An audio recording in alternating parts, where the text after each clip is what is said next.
দাদা 3 মাস থেকে কথা ছিলেন আপনি, আমরা 3 মাস থেকে জল পাই না। কথা বল 6 বছর জল পাঠান চুনবে দিতে না ওকে আমি পাঠাইছিলাম 6 বছর থেকে জানিস তো আমি তোদের পাঠাবো আমি 3 মাস জল দেবো তোদের চল এখানে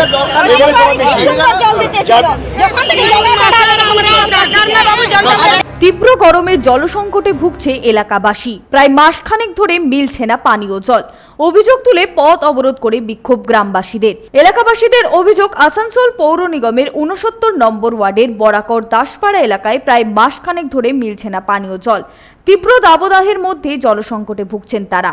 বারংবার পৌর নিগমকে জানানো সত্ত্বেও হয়নি কোনো সুরাহা। তাদের দাবি অতি শীঘ্রই এই সমস্যার সমাধান করা হোক। আমরা তো সকালে 10টা পর্যন্ত আমরা ছিলাম। আমার 2 মাস 3 মাস হয়ে গেল তারপরে জল আসছে তো মানে তুমি এক বালতি আমাদের বস্তি এমনি হর বছর এমনি হয়। এমনি জলে কি হবে, কি করে চান হবে, কি করে খাওয়া হবে, রান্না হবে, কি করে গরমে খাইতে পারে বিনা চাল করে। আমরাকে জানিয়েছি, বলেছি, আবার ফোন করে জানাইছি কি জল দিছ না, জল দাও। তো বলছে আমার মা মারা গেছে, তোমার মায়ের কথা এই বিষয়ে স্থানীয় কাউন্সিলর সুশান্ত মণ্ডল আশ্বাস দেন অবিলম্বে এই সমস্যার সমাধান করা হবে। পরে পুলিশি আশ্বাসে পথ অবরোধটি উঠে যায়। চেষ্টা চলছে কর্পোরেশন তরফ থেকে, আর বিভিন্ন ওয়ার্ডে কলের পাইপলাইনের কাজও চলছে, যেটা জলের জন্য প্রবলেম হচ্ছে।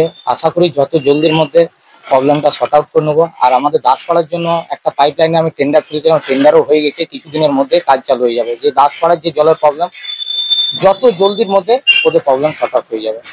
আমি এখন কিছুক্ষণ আগে আমি আশা দিচ্ছি আমাদের প্রশাসনকে, সুপ্রসাদী বাবুকে বললাম যে আমি 1 ঘন্টা কিছুক্ষণের মধ্যে 1 ঘন্টা জল ওদের দিকে দেবো, যাতে ওদের জলের প্রবলেমটা শর্ট আউট হোক। আর সবসময় আমরা দাসপাড়ার সাথে আছি, যে আমিও দেখি যে দাসপাড়া জল পাই না, ওই জন্য কারেন্টলি যত জলদির মধ্যে ওদের পাইপ লাইনটা টেন্ডারটা কমপ্লিট করে ওদের পাইপ লাইনটা কমপ্লিট করা যাক, আর জল ওরা যথেষ্ট পাক। আমি এটাই চাই। বান্টি খান, 99 নিউজ বাংলা, কুলটি।